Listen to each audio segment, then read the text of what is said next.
राधे राधे। व्रत भक्ति ज्ञान में आपका स्वागत है। आज की इस वीडियो में हम सुनेंगे अपरा एकादशी व्रत कथा। अगर आप चैनल पर नए हैं तो चैनल को सब्सक्राइब करें।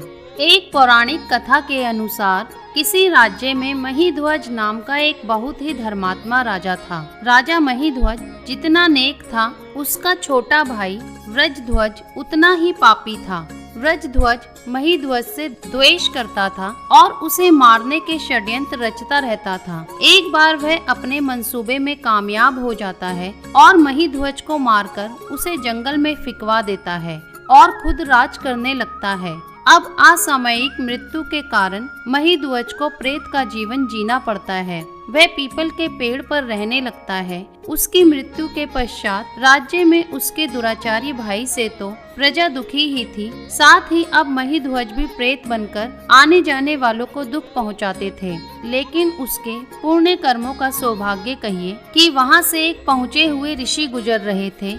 उन्हें आभास हुआ कि कोई प्रेत उन्हें तंग करने का प्रयास कर रहा है। अपने तपोबल से उन्होंने भूत को देख लिया और उसका भविष्य सुधारने का जतन सोचने लगे। सर्वप्रथम उन्होंने प्रेत को पकड़कर उसे अच्छाई का पाठ पढ़ाया। फिर उसके मोक्ष के लिए स्वयं ही अपरा एकादशी का व्रत रखा और संकल्प लेकर अपने व्रत का पुण्य प्रेत को दान कर दिया। इस प्रकार उसे प्रेत जीवन से मुक्ति मिली और वैकुंठ गमन कर गया। एक अन्य कथा के अनुसार एक बार एक राजा ने अपने राज्य में एक बहुत ही मनमोहक उद्यान तैयार किया।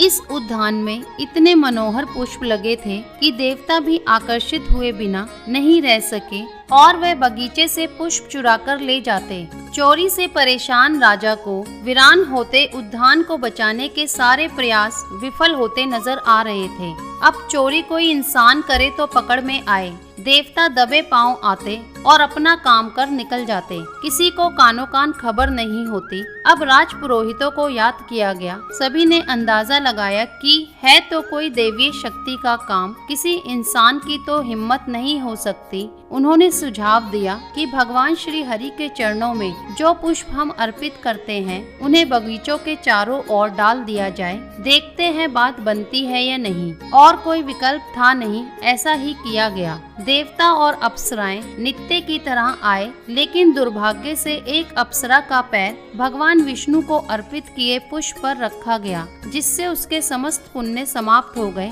और वह अन्य साथियों के साथ उड़ान ना भर सकी। सुबह होते ही इस अदित्य युवती को देखकर सब हैरान। राजा को खबर की गई। राजा भी देखते ही सब भूलकर मुग्ध हो गए। अप्सरा ने अपना अपराध कबूल करते हुए सारा वृतांत कह सुनाया और अपने किए पर पश्चाताप किया। तब राजा ने कहा कि हम आपकी क्या मदद कर सकते हैं। तब उसने कहा कि यदि आपकी प्रजा में से कोई भी ज्येष्ठ कृष्ण एकादशी का उपवास रखकर उसका पुण्य मुझे दान कर दे तो मैं वापस लौट सकती हूँ। राजा ने प्रजा में घोषणा करवा दी। इनाम की रकम भी तय कर दी गई, लेकिन कोई उत्साहजनक प्रतिक्रिया नहीं मिली। राजा पुरस्कार की राशि बढ़ाते बढ़ाते आधा राज्य तक देने पर आ गया, लेकिन कोई सामने नहीं आया। किसी ने एकादशी व्रत के बारे में तब तक सुना भी नहीं था। ना ही राजा ही जानता था, ना पुरोहित। प्रजा में जानने का तो सवाल ही नहीं होता। परेशान अप्सरा ने चित्रगुप्त को याद किया। तब अपने बही खाते से देखकर जानकारी दी कि इस नगर में एक सेठानी ने अनजाने में एकादशी का व्रत किया है। यदि वह संकल्प लेकर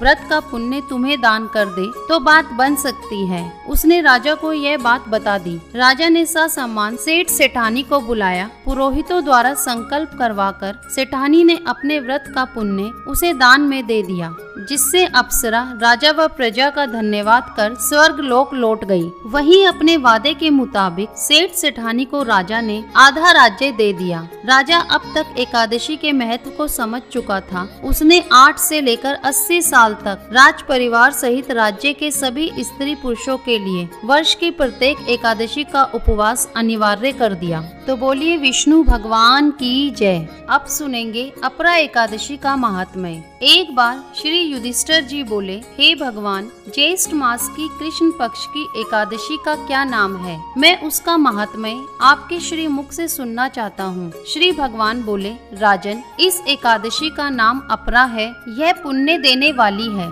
जो मनुष्य इस एकादशी का व्रत करते हैं उनकी लोक में प्रसिद्धि होती है। अपरा एकादशी के व्रत के प्रभाव से ब्रह्म हत्या, भूत योनि, दूसरे की निंदा आदि सभी पाप नष्ट हो जाते हैं। इसके व्रत से पर स्त्री के साथ भोग करने वालों की झूठी गवाही, असत्य भाषण, झूठा वेद पढ़ना, झूठा शास्त्र बनाना, झूठा ज्योतिषी, झूठा वैद्य आदि सबके पाप नष्ट हो जाते हैं। जो क्षत्रिय युद्ध क्षेत्र से भाग जाए तो वह नरक को जाता है। जो शिष्य गुरु से विद्या ग्रहण करते हैं परंतु बाद में उसकी निंदा करते हैं तो वह अवश्य ही नरक को जाते हैं। वे भी अपरा का व्रत करने से स्वर्ग को चले जाते हैं। जो फल तीनों पुष्करों में स्नान करने से या कार्तिक मास में स्नान करने से अथवा गंगा जी के तट पर पितरों को पिंडदान करने से या सिंह राशि वालों को बृहस्पति के दिन गोमती में स्नान करने से, कुंभ में श्री केदारनाथ जी के दर्शन करने से तथा बद्रिकाश्रम में रहने से और सूर्य चंद्र ग्रहण में कुरुक्षेत्र में स्नान करने से मिलता है, वह फल अपरा एकादशी के व्रत के बराबर है। हाथी घोड़े के दान से तथा यज्ञ में स्वर्ण दान करने से जो फल मिलता है, हाल की ब्याई हुई गाय या स्वर्ण के दान का फल भी इसके फल के बराबर होता है। अपरा एकादशी के दिन भक्ति पूर्वक विष्णु भगवान का पूजन करना चाहिए, जिससे अंत में विष्णु पद की प्राप्ति होती है। हे राजन, मैंने ये अपरा एकादशी की कथा लोक हित के लिए कही है। उसके पढ़ने व सुनने से समस्त पाप नष्ट हो जाते हैं। अगर आपको वीडियो पसंद आई हो तो लाइक शेयर करें और कमेंट बॉक्स में जय श्री हरि लिखें। चैनल को सब्सक्राइब करना ना भूलें।